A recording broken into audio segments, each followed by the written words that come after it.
I want to take my time before I begin to speak on this video. Today is September 11th, and all of us know about what happened on this day in 2001 and the people whose lives were lost because of this situation. But this month, although this is not my favorite month, and not just because of that, this is the month that I had found out 11 years ago that I was diagnosed with cancer. Something about the first 3 weeks of September, or the 3 weeks of September, is always something that I will always remember, including this event. I'm going to tell you all about a friend of mine that we knew as Paulino Capone. Paulino Capone and I met by way of his uncle, doing tattoo work for him and some airbrushing. I got hired to airbrush his studio in Richmond Park, along with doing some tattoos for him, family members, and friends. And that ended up turning into an entire summer in 2015 when I was still dealing with complications of cancer. And that man helped me out so much that instead of giving me a loan, he gave me so much work in the amount of the loan that I didn't have to pay him back. Not only has he helped me out with that way, but the car that I drive, he helped me pay the last bill on it and gave me some gain to where I was able to get that bill done. Not only did he do that, but when the car broke down, he helped me get the money to help pay for the car to get paid off while I was still healing. And he hooked me up with so many different clubs before he even got into the motorcycle scene. He was a part of the social club Exclusive, and they had a whole bunch of people under him. Let's just say he kept me working. When he became an MC, though I will not mention the name of the club that he was a part of, they moved into their own thing. And unfortunately, because of a small decision that was made, my friend is no longer here. What I'm saying to you all is that there are so many beautiful things about this community that I love since I've been in it since 2003. But there are some things that I just can't stand. And to see my friend who helped everybody become no longer here, I can only imagine the pain that his family felt when they found out. You all on this set that are jewelry wearers, you all hold such a huge responsibility out here. I don't think some of you all new guys that are wearing jewelry understand the importance of what you hold. So I'm going to give you all this story and then I'll finish. I met a white OL in Florida as I was doing my selling of my posters and my clothing. I explained to him my show. When I showed him my show and what it was on and what it was about, he asked me a question: do you know what that diamond really mean? And I gave him my explanation. And after I gave him a few explanations, he looked at me and said, I'm going to share something with you. So he took out his patch. He's retired, but somewhat active in his club. I would not mention the name of that club. But he said, what do you see in that diamond? I told him everything that I saw. I see a 1, an ER, and a percent sign, and the diamond itself. He said, is that all you see? And I said, yeah. He said, okay. So he took out a piece of paper and he said, I want to see if you can follow me. And I'm doing exactly what he did. Showed me a piece of paper. He said, you don't see anything funny about this at all? I'm like, no. He said, okay. He took a piece of paper, another piece of paper, and wrote out the same thing like this. He cut out the 1.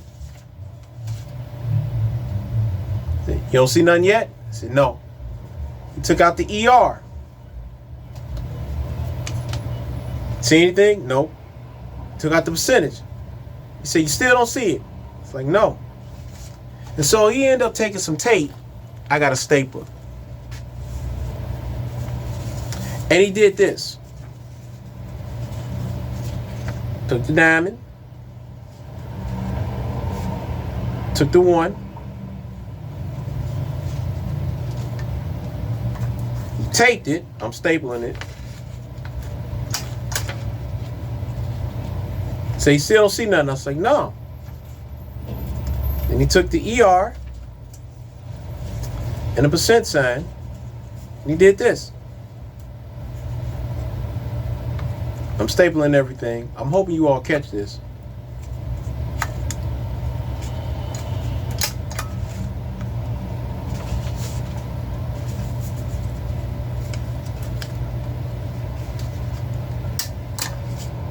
When he finished that, he gave it a slight bend. Said, you still don't see it? I'm like, no. This is like a kite. He said, okay. Then he did this.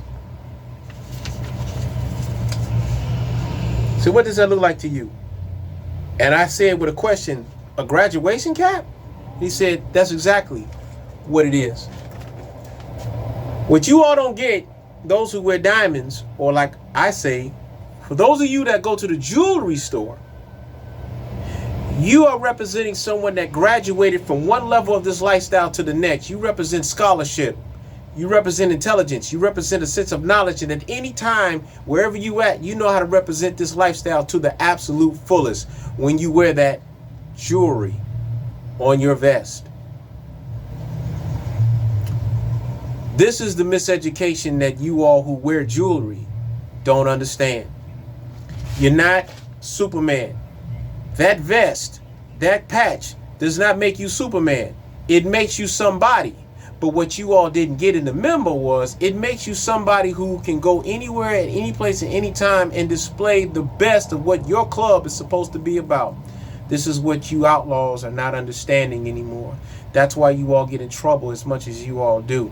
You all are supposed to be, quote unquote, the gatekeepers. You all are supposed to be the upholders of the law. You're not supposed to be all rowdy, though that is a part of our lifestyle.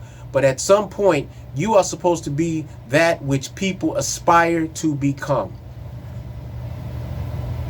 And what has happened is we have become the big egos. The big, I'm super jewelry wear. I'm this and that. And unfortunately, a 5-second decision is the reason why my friend is no longer here.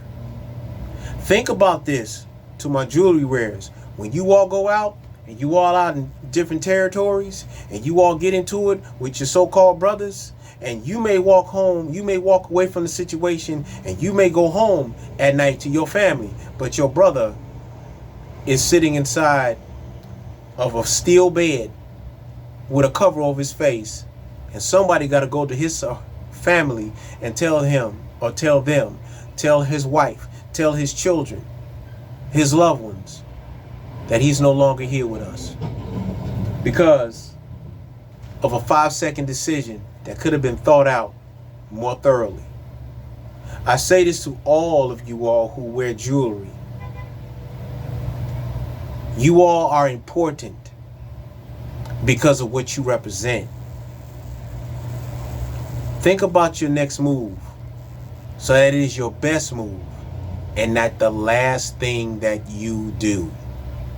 Because there are families that depend on you to come home. There are children that depend on their fathers to come home. There are people that love you. There are people that love these brothers and sisters. There are people that want to see their loved ones when they come home from getting off of these tubes and getting on this road that we travel as bikers. To my friend Paulino Capone, I thank you for your blessings. I painted his cars, I painted his shops, did some tattoos for him. I did several jobs for the brother, and I will never forget the blessings that he has been to me. Remember that, my diamond wearers, my jewelry wearers, my 1%ers, when you out on this road, you ain't the only one that gotta go home. That vest does not make you Superman, but it does make you somebody. Remember that. That's my simple message. Rest in peace to my man, Paulino Capone. Peace and love and light to your spirit. Till next time, this is William Surf Rides, and we ride Biker for Life by Rael. Be safe out there.